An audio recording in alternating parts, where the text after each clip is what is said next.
Hi friends, welcome back to our channel.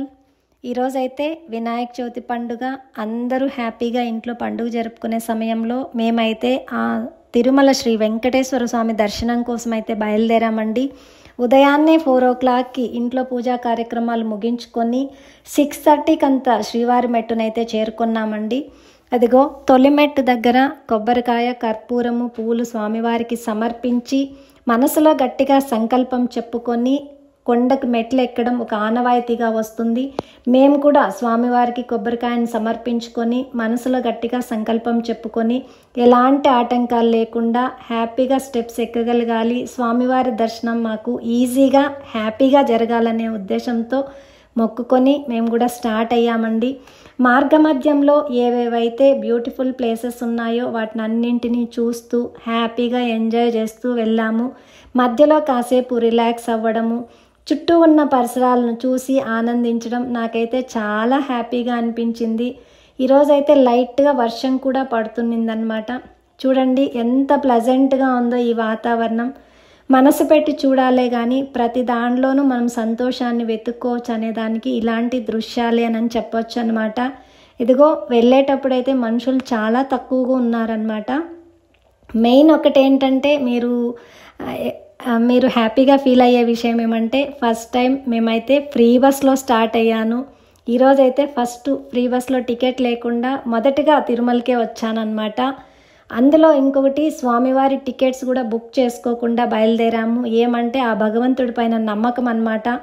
నేను నమ్మే దైవంలో తొలి దైవం ఏదైనా ఉంది అంటే అది శ్రీ వెంకటేశ్వర స్వామి అనే చెప్పాలి. నాకు భగవంతుడు అనుగ్రహించాలే కానీ నేను సంవత్సరంలో ప్రతి నెలకొకసారి రావాలన్న మనసులో కోరిక అనమాట.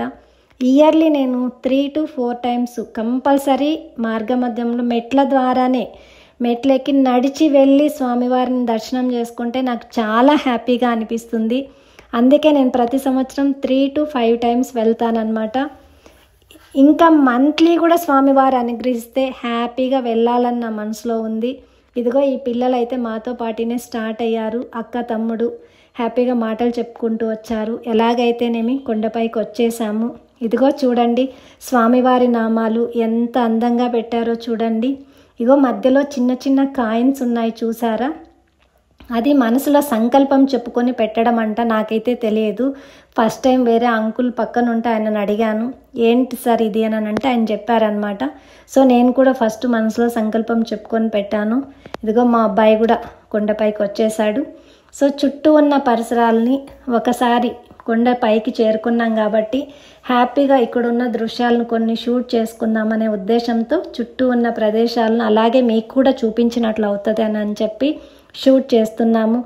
పైకి వచ్చేసారు కాబట్టి అందరూ రిలాక్స్ అయిపోయారు. మార్గమధ్యమంలో ఫోన్లు మాట్లాడాలంటే కూడా నచ్చడం కష్టం కదా. సో ఎలాగైతేనేమి కొండపైకి చేరుకొనేసాము.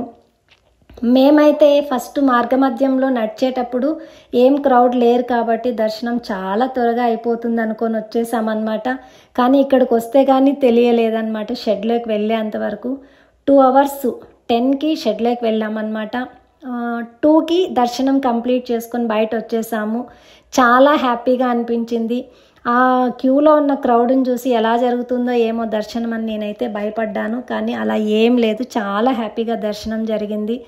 దర్శనం చేసుకొని లడ్డూలు తీసుకునేదిగో రిటర్న్ జర్నీ అయితే స్టార్ట్ అయిపోయాము. సేమ్ డే రిజర్వేషన్ లేకుండానే స్వామివారిని దర్శనం చేసుకొని వచ్చాం ఫ్రెండ్స్. Thank you friends.